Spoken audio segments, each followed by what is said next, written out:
Unfortunately, they don't allow us to fly these in Lutyens, Delhi. This is a DJI drone made in China. This has come from the toy industry, and that's really the powerful thing. This is actually where we should be playing. And the network that produces this is where the real value is. And all AI is actually going to be operating on this net. And the sad fact, we don't make any of the components inside this. We don't understand how it's made. We certainly don't make any of the optics. We don't understand how it's made. As I said in my speech, I'm speaking directly to the young people of this country. And in my speech, I had mentioned about how drones are changing warfare. So I wanted to go a little bit deeper into that idea. So here is a drone. This is a DJI drone made in China.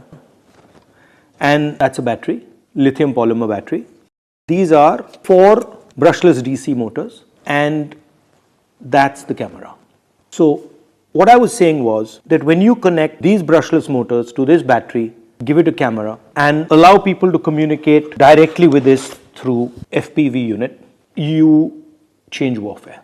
This little thing is now making tanks, artillery pieces, large weapons in the Ukraine battlefield pretty much obsolete. I said that industrial systems fight wars. This is actually a commercial product. This is made by a Chinese factory called DJI, and this is actually a toy, right? What we are seeing here is innovative technology of the motor, high quality optics, telecommunication equipment, and essentially a bunch of cell phone batteries set together are allowing this thing to transform the battlefield. Earlier, the Air Force used to operate, let's say, for the most part, above 10,000 feet. And if you wanted, if a local unit, fighting unit wanted air support, they had to call the Air Force, and then the Air Force had to send the plane. And the plane was big, very expensive, etc. So now what has happened is the Air Force has merged with the platoon, right? So now the platoon itself has its own Air Force, can use that Air Force to strike opponents, and can observe the battlefield.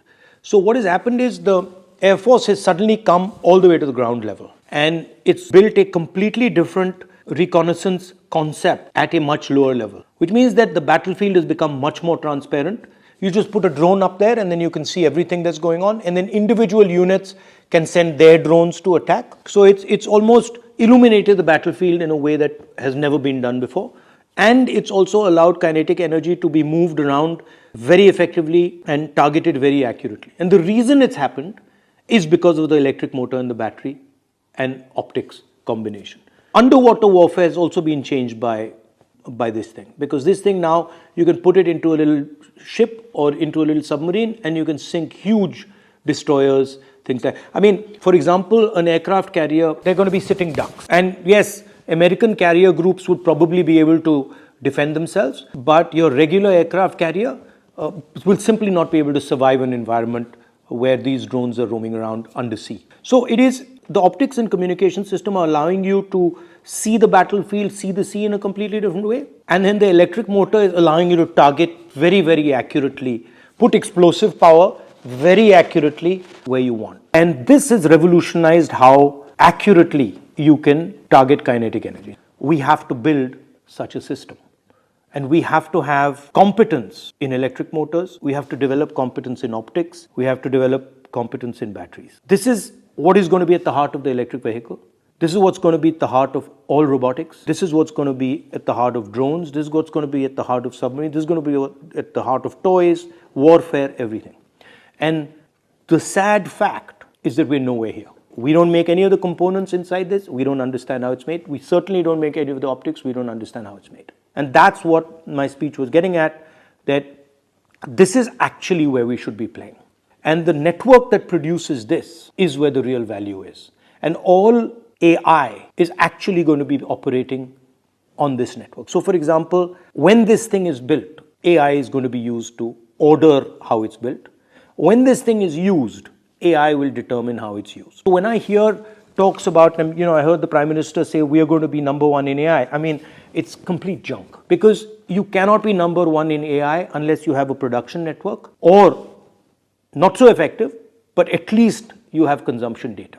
And India has given away its consumption data to large multinational companies, and India doesn't even play in the production space. And so that, what I was saying in the speech is actually it's an industrial vision. And it's essentially saying that we're going to move differently. The reason this thing is so powerful is it can go places that a missile can never go. It can go places a gun can never go. It can chase people, it can hide, it can go into jungles, it can do all sorts of stuff that other weapons cannot do.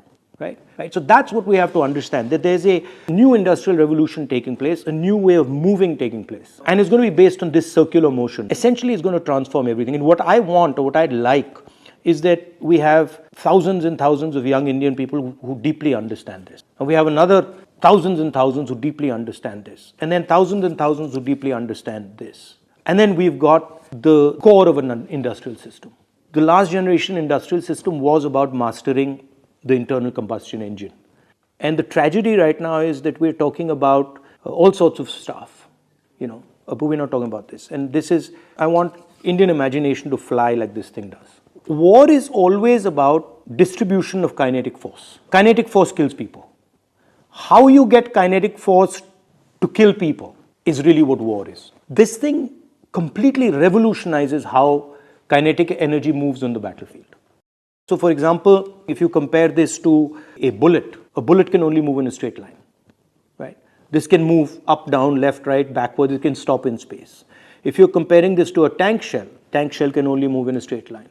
If you're comparing it to a missile can maneuver, but then a missile can't suddenly stop in the middle of the sky. A missile can't maneuver in such a sophisticated, complicated manner. Right? So this is literally a revolution. And the interesting thing about this, and this is what I keep telling my American friends, is that this doesn't come from the military system. American drones all come from the military system, meaning they trickle down. This has come from the toy industry. Right? This has emerged from the commercial system. And that's really the powerful thing. Because if things are emerging bottom up, then the amount of innovation that will emerge from that is significantly more than if they're going top down, right? So this motor, brushless motor, actually, I first saw it, 15, 20 years ago in a remote control plane. This used to be a hobby. This is a hobby I've had for 30, 40 years.